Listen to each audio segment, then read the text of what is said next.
Assalamualaikum warahmatullahi wabarakatuh.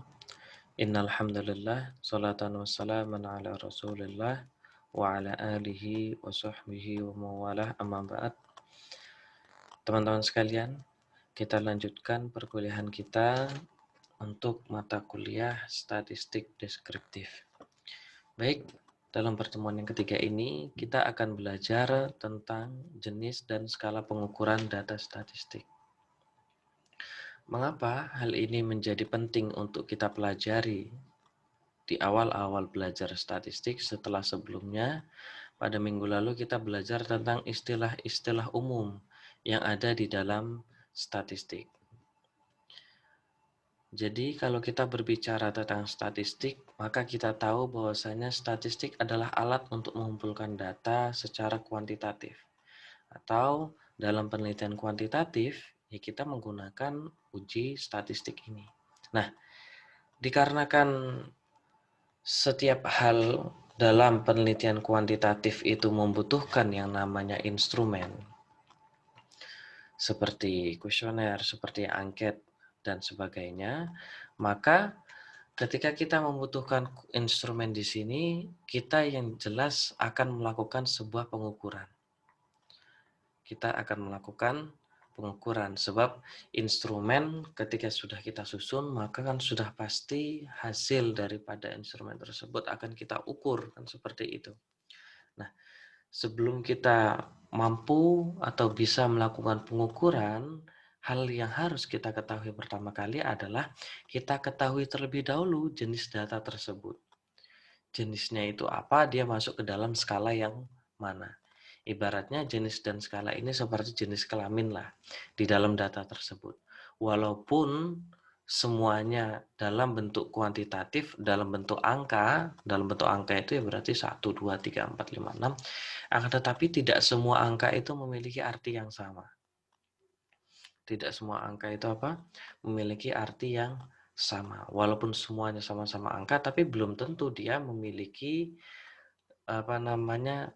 dia memiliki jenis yang berbeda seperti itu. Nah, selanjutnya kita akan bahas jenis dan skala apa saja itu.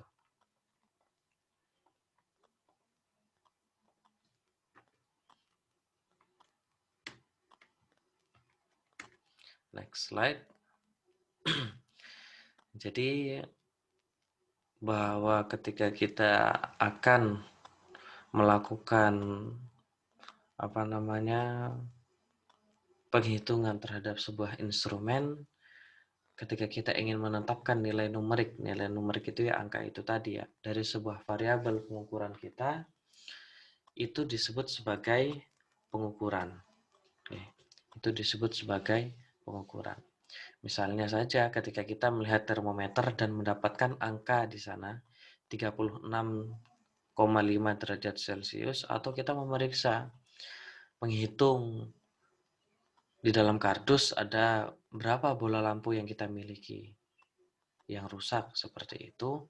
Oh, ternyata kita temukan ketika tadi kita melihat termometer itu angka 36,5 derajat Celcius itu dan 4 buah lampu yang rusak di dalam sebuah kardus itu, yaitu merupakan hasil pengukuran kita. Hasil pengukuran. Karena derajat Celcius itu kan ada banyak sekali angkanya. Kemudian ketika kita coba tes suhu, dari rentang waktu derajat Celcius yang bermacam-macam itu pula ternyata memunculkan angka 36,5. Atau dari bola lampu itu tadi, dari banyaknya bola lampu itu ada 10 misalnya, ternyata ada 4 buah yang rusak. Maka ini adalah hasil pengukuran kita seperti itu. Sama halnya ketika kita misalnya ingin mencari tahu umur atau usia ya, tingkat pendidikan, SD, SMP, SMA, jenis kelamin, laki-laki, perempuan, pendapatan, dan lain sebagainya, yaitu sebagai pengukuran terhadap variabel. Variabelnya itu apa? Ya seperti umur, tingkat pendidikan, jenis kelamin, itu kan variabel.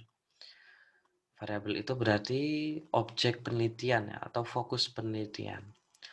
Fokus penelitian kita ingin meneliti tentang tingkat pendidikan seperti itu, atau usia dari objek penelitian kita seperti itu. Kita lanjutkan. Jadi yang dimaksud pengukuran seperti itu ya. Jadi kita ketika ingin mengetahui nilai numerik dari sebuah variabel, ya. Pengukuran adalah ketika kita ingin mencari nilai numerik dari sebuah variabel yang akan kita teliti. Nah, kemudian dari data yang kita miliki seperti usia tadi misalnya ya, kemudian derajat Celcius, kemudian tingkat pendidikan, kemudian apa namanya jenis kelamin dan lain sebagainya. Semua data yang kita miliki itu dia harus kita ketahui terlebih dahulu dia termasuk data yang mana. Masuk terhadap data nominal, data ordinal, data interval atau data rasio. Jadi ini adalah klasifikasinya, ini adalah jenis-jenisnya. Tinggal kita harus pahami yang disebut data nominal itu apa, data ordinal apa, interval seperti apa, dan rasio bagaimana. Ini adalah hal yang menjadi langkah apa namanya ya? Ya langkah awal kita. Langkah awal kita ketika kita akan melakukan analisis statistik. Sebab kalau kita tidak tahu dia termasuk jenis data apa, maka kedepannya kita akan keliru ketika melakukan penghitungan statistik. Ya, kita pelan-pelan saja ya. Yang penting kalian paham dari empat jenis data ini. Yang pertama adalah data nominal. Data nominal atau skala nominal yaitu ketika kita menggunakan angka hanya untuk tujuan mengidentifikasi keanggotaan dalam suatu kelompok atau kategori. Analisis statistik merupakan pendekatan kuantitatif sehingga hanya bisa dimungkinkan bila data menggunakan angka bukan nama. Jadi ini kata kuncinya ya. Mengapa kok apa namanya eh, kita misalnya itu menggunakan angka semua? Ya karena menggunakan analisis statistik itu hanya dimungkinkan apabila data yang kita miliki itu menggunakan angka ini tadi, bukan nama. Jadi kalaupun yang kita miliki adalah nama, maka nama tersebut harus dibuat angka seperti itu. Contohnya gimana? Ya, apa namanya? Nama yang kita miliki tersebut kita konversikan ke dalam sebuah angka hanya untuk klasifikasi saja. Di sini loh. Hanya untuk mengidentifikasi saja. Duh, kecoret lagi, enggak apa-apa, wis. Karena ini yang penting diingat, dari nominal saja itu artinya itu nama. Nominal sendiri memang berasal dari bahasa Latin artinya nama. Jadi misalnya ketika teman-teman sekalian itu apa namanya ingin mengetahui tentang jenis kelamin laki-laki perempuan. Laki-laki perempuan itu kan angka ya. Kemudian kita kuantifikasikan, kita bentuk angka. Gimana caranya? Ya bisa kita memberikan laki-laki ditandai dengan angka 1. Perempuan dikasih angka 0 seperti itu. Jadi misalnya ketika kita apa namanya? eh ingin menghitung jumlah satu itu ada berapa? Oh, satunya itu ada 10 seperti itu. Yang dimaksud satu itu adalah laki-laki. Yang perempuan adalah 0. Ini bukan kemudian apa namanya kalau data nominal itu dia memiliki arti ya satu sama 0 itu oh berarti satu lebih lebih lebih besar daripada 0 tidak. Jadi ini dapat kita pahami di sini. Angka 0 dan 1 bisa diberikan sembarang. Sembarang itu terserah kita dan nggak bernilai apa-apa kecuali cuma identitas pembeda. Kecuali apa? Identitas pembeda. Jadi tidak bisa kemudian ini nanti dijumlahkan ya nih seperti ini. Dijumlahkan 2 tambah 1 misalnya. Nanti misalnya laki-lakinya ada 2 kan. Laki-laki ada 2 berarti 2. Perempuan ada 1 atau ada 2 tambahkan 1. Terus dijumlahkan nanti dibagi hasilnya misal 0, sekian. Berarti diambil rata-rata nih gimana? Rata-ratanya cenderung laki-laki cenderung perempuan nggak bisa kayak gitu. Sebagai contoh yang lain misalnya, kita ingin mengklasifikasikan agama-agama yang ada di Indonesia. Agar lebih mudah ya kita klasifikasikan. 1 sama dengan Islam misalnya. 2 Kristen. 3 Katolik. Katolik sama ya sama Kristen ya. 4 Hindu. 5 Buddha. Jadi 1 Islam, 2 Kristen itu tadi, sampai 4 dan 5 Hindu dan Buddha, itu bukan berarti bahwasanya Islam itu lebih baik karena angka 1. Atau sebaliknya, malah Islam lebih rendah karena poinnya cuma 1. Yang lebih besar adalah Buddha misalnya karena 5. Bukan seperti itu. Melainkan walaupun dia adalah angka, ya angka tersebut tidak berarti apa-apa. Hanya sebatas klasifikasi saja. Seperti itu. Cuma untuk apa? Klasifikasi, penamaan saja. Penamaan saja. Jadi tidak bisa kita melakukan penghitungan matematis kepadanya. Penghitungan matematis ya kita jumlahkan, kita bagi, kita kali, itu tidak bisa. Seperti kesalahan yang sering terjadi misalnya. Kan ada yang sering broadcast WA itu ya, yang sering forward WA. Itu biasanya dia melakukan kuantifikasi terhadap nama. Seperti contoh, dia melakukan penghitungan, mencantumkan dulu nama-namanya. A, B, C, D, E, F, G, H, I, J, K, L, sampai Z. A, olehnya diberi angka 1. B, diberi angka 2. C, angka 3. D, angka 4. E, angka 5. Dan seterusnya sampai Z, angka 26.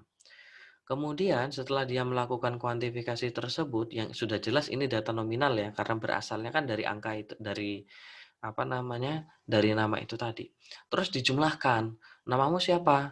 Nama saya Ahmad. Oh, A1. H berapa misalnya? Berapa itu? J, F, G, H, I, H itu 8 misalnya. M berapa misalnya seperti itu. A berapa? 1, D 4. Angka-angka tadi itu 1, 8, 13, sekian, 1, 4, dan lain sebagainya. Itu kemudian dijumlahkan hasil angkanya berapa, terus nanti dicari Al-Quran misalnya, itu otak-atik gatuk seperti itu ya. Itu secara matematis itu merupakan sebuah kekeliruan. Mengapa? Karena dari mana kita bisa mengatakan bahwasanya A itu hanya mendapatkan nilai 1, yang bisa kita secara tidak langsung katakan ternyata Z itu nilainya 26 kali lebih baik daripada A. Kayak gitu. Z ada berapa? 26 kan skornya kalau seperti itu. A1. Dari mana kita mengatakan Z lebih baik daripada A? B adalah 2 kali lipat dari A misalnya. B2, A1. Dari mana kita bisa tahu dengan itu? Itu kan hanya sebatas nominalisasi saja. Kita berikan nomornya saja dari yang sebelumnya data nama kita bentuk ke dalam, masukkan ke dalam angka. Sudah, dia tidak bermakna apa-apa di sini, hanya identitas pembeda. Itu ya. Jadi kalian yang sudah paham tentang jenis-jenis data ini nanti ya enggak ikut-ikutan itu lagi menyebarkan hoax seperti itu tadi, orang data nominal kok. Nanti kalau misalnya ada yang share, kalian tanya kayak gitu aja. Kalian tahu enggak, ini walaupun angka ini termasuk dalam skala jenis data apa kayak gitu misalnya. Oh iya, harus ada bedanya lah. Sudah ngambil mata kuliah statistik seharusnya sudah paham bahwasanya tidak semua angka itu dapat dijumlahkan atau dilakukan penghitungan matematika. Kemudian kita lanjutkan ya. Nah, ini masih lanjutan penjelasannya. Masih terkait data nominal. Ternyata saya memberikan penjelasan tambahan ya. Nah, di sini angka hanya berfungsi sebagai label kategori tanpa memiliki nilai numerik seperti angka sejati itu. Angka tersebut tidak memiliki sifat sebagaimana angka pada umumnya, sehingga pada variabel dengan skala nominal tidak dapat diterapkan operasi matematika seperti pengurangan, penjumlahan, perkalian, dan sebagainya. Nanti di SPSS kalian akan menemukan sebuah cara. Misalnya, kita mau masukkan apa sih? Oh, laki-laki, tulis 1, misalnya perempuan, 2, seperti atau misalnya tingkat pendidikan. Karena kita di sini tidak ingin membedakan tingkat pendidikan tersebut, ya tulis saja 1 SMP, 2 SMA, 3 misalnya. Atau jenis pekerjaan, guru 1, PNS 2, kemudian wirausahawan atau entrepreneurship 3, seperti itu. Ini bukan berarti 1 lebih baik dari 3 dan sebaliknya, melainkan ya hanya untuk klasifikasi saja. Itu contohnya tuh, tingkat kedewasaan, suku, golongan darah, agama, dan sebagainya. Kita masuk kepada jenis data yang kedua. Kira-kira dapat difahami ya, untuk data nominal adalah data yang hanya fungsinya itu untuk numerisasi angka, numerisasi nama saja. Jadi dari sebelumnya dia itu nama, kemudian dikuantitatifkan, dikuantifikasikan. Kemudian ada yang disebut sebagai data ordinal. Ini tingkatan di atasnya. Jadi ada urut-urutannya ya. Yang paling bawah itu tadi data nominal, di atas data nominal adalah data ordinal. Nah, kalau data ordinal, dia adalah sebuah jenis skala pengukuran di mana lambang-lambang bilangan hasil pengukurannya berupa urutan atau tingkatan. Jadi kalau dalam skala ordinal itu angka yang ada di sana mewakili pengukuran ini lebih besar atau ini kurang dari angka yang lain, seperti itu. Maksudnya gimana? Ya, ketika kita misalnya mengatakan seseorang itu, ini sebelum masuk dari contoh yang saya berikan ya, kalian membuat sebuah ranking kelas seperti itu. Ada yang ranking 1, ranking 2, ranking 3, ranking 4 misalnya ya. Nah, ranking 1, 2, 3, 4 ini kan berupa urutan atau tingkatan. Misalnya si A mendapatkan nilai 85, maka dia mendapat keseluruhannya ya, maka dia mendapat ranking 1. Si B dia dapat 80. Kemudian dia menjadi ranking 2. Si C dia 79, mendapat ranking 3. Berapa tadi? 85, 80, 79. Ranking, kemudian ketika diurutkan ranking 1, 2, 3 ini memiliki arti di sana. Kalau tadi kan 1, 2, 3 tidak memiliki arti ya, karena hanya berupa klasifikasi atau kategorisasi saja. Tapi kalau data ordinal itu dia memiliki tingkatan. Oh, berarti kalau ranking 1 dia lebih tinggi daripada ranking 2. Ranking 2 dia lebih tinggi daripada ranking 3, seperti itu. Walaupun mungkin jaraknya itu berbeda. Seperti tadi kan ranking 1 dapat 85, ranking 2 dapat 80, kan selisihnya 5. Sedangkan ranking 3 ke ranking 2 itu 79 dan 80, cuma satu tok. Tapi ini tidak akan kita bahas. Seperti itu. Jarak atau intervalnya di sini ya. Ini hanya menunjukkan tingkatan dan kemudian data ordinal ini interval atau jaraknya itu antara skor tidak bermakna atau tidak mempunyai arti apa-apa. Jadi ranking 1 85, ranking 2 80, ranking 3 79. Walaupun jaraknya itu berbeda, misalnya ada yang satu jaraknya 5 angka, satu jaraknya 1 angka, itu tidak bermakna dan tidak memiliki apa-apa. Yang penting itu adalah rankingan itulah yang memiliki arti, seperti itu, memiliki makna. Sama seperti yang saya contohkan di sini. Yang saya contohkan bahwasanya terkait data tingkat ketekunan belajar. Misalnya kita ingin meneliti tentang ketekunan belajar ya, subjeknya siswa. Nah, biasanya kalian mungkin sudah pernah beberapa ada yang mengisi angket tersebut. Ya, bentuk pilihannya kan seperti ini. Sangat setuju, setuju, netral, tidak setuju, sangat tidak setuju. Di sini kita tahu bahwasanya tingkat kesetujuannya itu ketika dia mengatakan sangat setuju, maka dia akan mendapatkan nilai 5. Kalau dia misalnya hanya setuju mendapatkan nilai 4. Kalau netral 3 dan sangat tidak setuju itu 1. Nah, ini adalah pemeringkatan itu tadi. Bahwasanya 5 itu lebih tinggi daripada 4. Kemudian 4 lebih tinggi daripada 3. Lebih tinggi daripada 2, lebih tinggi daripada 1, seperti itu. Walaupun mungkin ketika diambil skornya ternyata dia memiliki jarak interval yang berbeda. Sangat setuju misalnya kalau dikonversi dia 85. Setuju itu ya 84 misalnya. Netral itu yang ternyata 70 misalnya. Itu tidak kita lihat. Yang jelas hanya nilai urutan itu tadi. Berbeda kan dengan data nominal tadi? Data nominal hanya klasifikasi saja. Sedangkan data ordinal dia ada urutannya atau ada tingkatan. Nah, kita lanjutkan. Nih, kalau kita berbicara tentang data interval, yang ketiganya adalah data interval ya. Tadi sudah kita ketahui data nominal itu untuk kategorisasi saja. Data ordinal itu untuk adanya tingkatan seperti itu di dalam sebuah angka yang kita miliki, itu nanti tergantung penjelasan daripada kalian. Yang misalnya angka lebih besar lebih baik, tingkatannya lebih tinggi, atau angka yang lebih kecil lebih baik, itu tadi. Nah, yang jenis data ketiga adalah data interval. Jenis data interval yang ketiga gimana? Interval adalah jenis skala pengukuran yang mempunyai karakteristik sebenarnya mirip dengan ordinal, yaitu memiliki urutan. Ini kemiripannya dulu ya. Dia ada urutannya. Dia ada urutannya. Akan tetapi urutannya itu dia seperti interval atau jarak yang saya sampaikan sebelumnya. Dia dapat ranking 185 misalnya. Ranking 280, ranking 379 itu yang kemudian dilihat oleh data intervalnya sekarang. Kalau tadi kan hanya melihat, oh terserah dia dapat berapa, coba tak urutin. Kalau diurutin itu seberapa ya? Diurutin kan misalnya kan seperti itu. Kalau misalnya data original itu tadi, dia hanya melihat urutannya saja. Mana yang urutan yang paling tinggi siapa, paling rendah siapa, udah itu toh.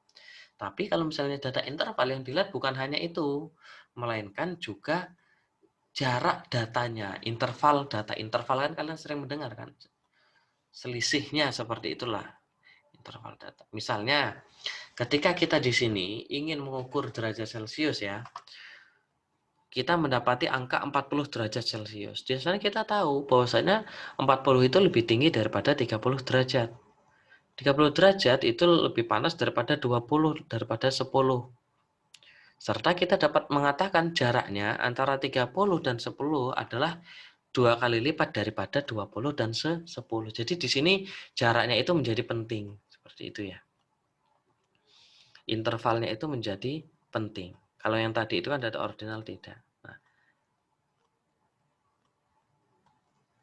di sini kata kuncinya, di sini sudah saya jelaskan. Jadi interval atau selang jarak antar data tersebut bermakna tidak seperti data ordinal. Kalau ordinal tadi kan pokoknya dia hanya melihat yang paling tinggi siapa, yang paling rendah siapa, urutannya seperti apa. Tapi kalau data interval ini dia melihat dari jarak antar data tersebut. Nah, sudah mulai bisa membedakan ya. Diperhatikan tadi, data nominal itu hanya bentuk konversi data saja, kategorisasi saja dari angka, nama ke dalam angka. Kemudian data ordinal itu adalah untuk adanya pengukuran dalam sebuah peningkatan, jadi ada peningkatannya ya, seperti itu.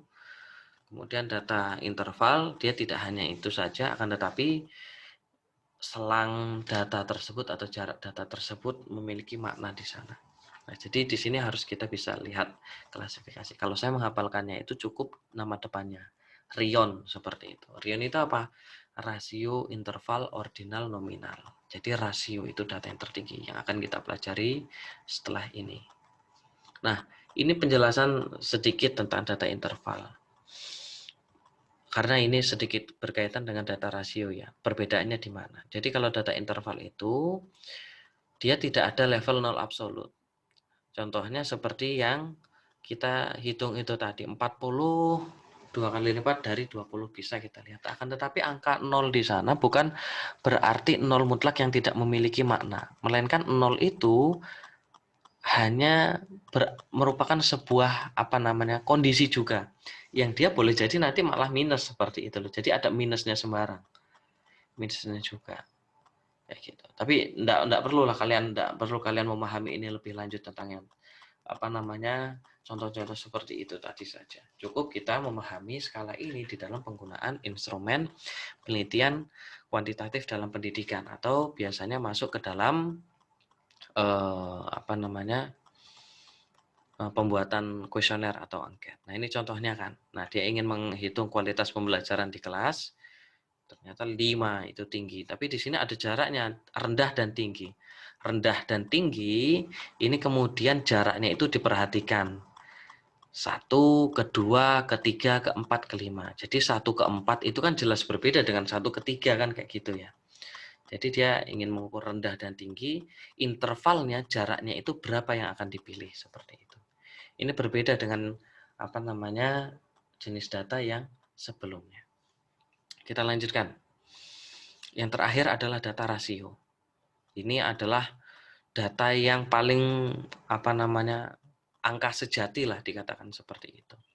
Angka sejati. Karena dia berasal dari nol mutlak, kemudian dia bisa dilakukan penghitungan matematika. Di sini kita lihat skala data rasio ini memang sedikit mirip dengan data interval. Tadi memang sebenarnya itu sedikit mirip saja ya karena sama-sama angka. Cuma ada perbedaan signifikannya. Ya. Ada perbedaan apa? Signifikan.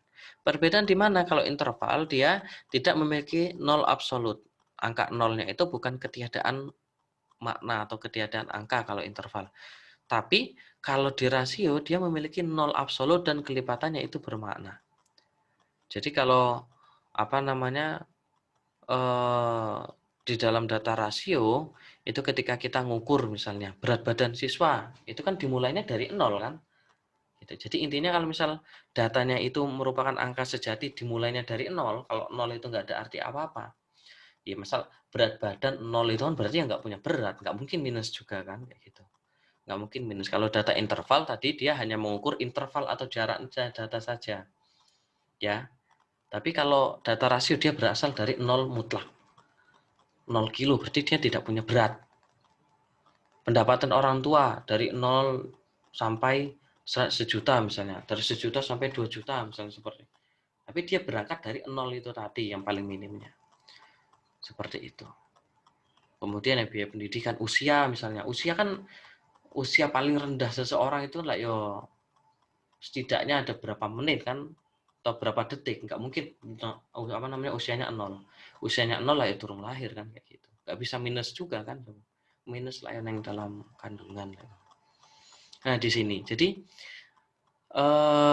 ketika kita berbicara tentang data statistik yang paling sempurna bentuknya itu adalah ketika kita berbicara tentang data rasio ini. Di sana kita bisa melakukan penghitungan statistik secara komprehensif, ditambahkan, dikurangi, dibagi dan lain sebagainya itu bisa. Gitu. Nanti ini bisa kalian pelajari lagi ya pelan-pelan untuk memahami jenis data ini. Nah, di sini perbedaannya. Data nominal itu tadi itu kita hanya bisa mencari yang sering muncul. Mode only itu berarti yang sering muncul. Misalnya kan kita jenis laki-laki dan perempuan tadi kan. Kita kemudian diklasifikasi, dibuat satu laki-laki atau biasanya itu pakai pie chart itu loh, dibuat persentasenya. Jadi laki-laki berapa persen, jumlahnya, perempuan berapa persen. Nah, terus kalau kita nggak bisa melakukan matematika, yang bisa kita lakukan apa? Ya kita hanya bisa melakukan mencari modusnya saja. Mode only itu berarti kita hanya bisa melihat yang sering munculnya itu yang mana. Oh, laki-laki perempuan ada 100 orang. Sesudah kita kategorisasi secara numerik itu, ternyata yang paling banyak muncul itu adalah nomor 1, yang itu berarti laki-laki. Berarti laki-laki lebih banyak dari perempuan. Seperti itu. Ya sudah, berhentinya di sana. Kita ketika ingin mencari yang lebih sering muncul. Oh, Islam, Kristen, Katolik, Buddha, Hindu, dan sebagainya. Itu tadi ketika kita cari modusnya yang sering muncul itu agama apa? Islam, oh berarti Islam lebih banyak. Ya sudah, berhenti itu saja. Dan bisa kita cari rata-ratanya. Ada agama Islam, Kristen, Buddha, Katolik, angka-angka itu tadi kita jumlahkan dibagi ketemu hasil rata-rata. Oh berarti rata-rata itu malah ketemunya nanti yang nilai tengah itu rata-rata dari Islam Kristen ini berarti agama Buddha seperti itu, malahan itu tidak bisa seperti itu, tidak bisa diambil rata-ratanya. Yang bisa dicari adalah apa? Modus atau nilai sering muncul. Kemudian data ordinal itu yang bisa kita lihat itu adalah mode dan median. Median itu apa? Nilai tengah. Karena dia berupa tingkatan, maka kita bisa melihat nilai tengahnya. Nilai tengah dari hasil kita melakukan urut-urutan itu tadi. Selanjutnya untuk data interval kita bisa melakukan semuanya. Ada mode atau modus, median, dan min. Karena dia melihat dari jarak ini tadi. Meaningful interval itu berarti kita bisa melakukan penghitungan 3 ini. Kalau ini kan hanya peningkatan kategorisasi, ini hanya meningkatkan klasifikasi saja. Nah, kalau ini baru absolute zero value, dia memiliki angka 0 yang mutlak. Nanti kalian kalau pas praktek hitung baru paham, oh ini masuk yang mana, seperti itu. Nah, ini sama bisa dilakukan penghitungan modus, median, dan mean. Jadi beda jenis data, beda juga penghitungan statistik yang bisa kita lakukan terhadapnya, seperti itu. Ya. Jadi ini adalah hal yang menjadi awal untuk kalian ketahui dan pahami sebelum kita masuk lebih lanjut ke dalam penghitungan statistik seperti itu. Baik, teman-teman, itu saja untuk perkuliahan kita pada kesempatan kali ini. Tidak perlu banyak-banyak, yang penting kalian sudah bisa mulai membedakan terkait dengan jenis data yang kita miliki. Apakah dia masuk ke dalam data nominal, data ordinal, data interval, atau data rasio. Karena apa? Kita langkah selanjutnya setelah kita paham dia masuk jenis data apa, kita akan memasukkan data yang kita miliki tersebut ke dalam analisis statistik yang jenisnya apa. Karena berbeda-beda kan cara menghitungnya seperti itu. Tergantung jenis datanya. Baik, itu saja. Silakan apabila ada yang memiliki pertanyaan bisa menuliskannya di kolom komentar di SIM Unisula ya, di SIM Unisula di kolom komentar postingan dari saya men-share link video ini. Baik, itu saja. Kurang dan lebihnya saya mohon maaf. Billahi taufiq wal hidayah, ridha wal inayah, wallahul muwaffiq ila aqwamit thoriq. Wassalamualaikum warahmatullahi wabarakatuh. Salam.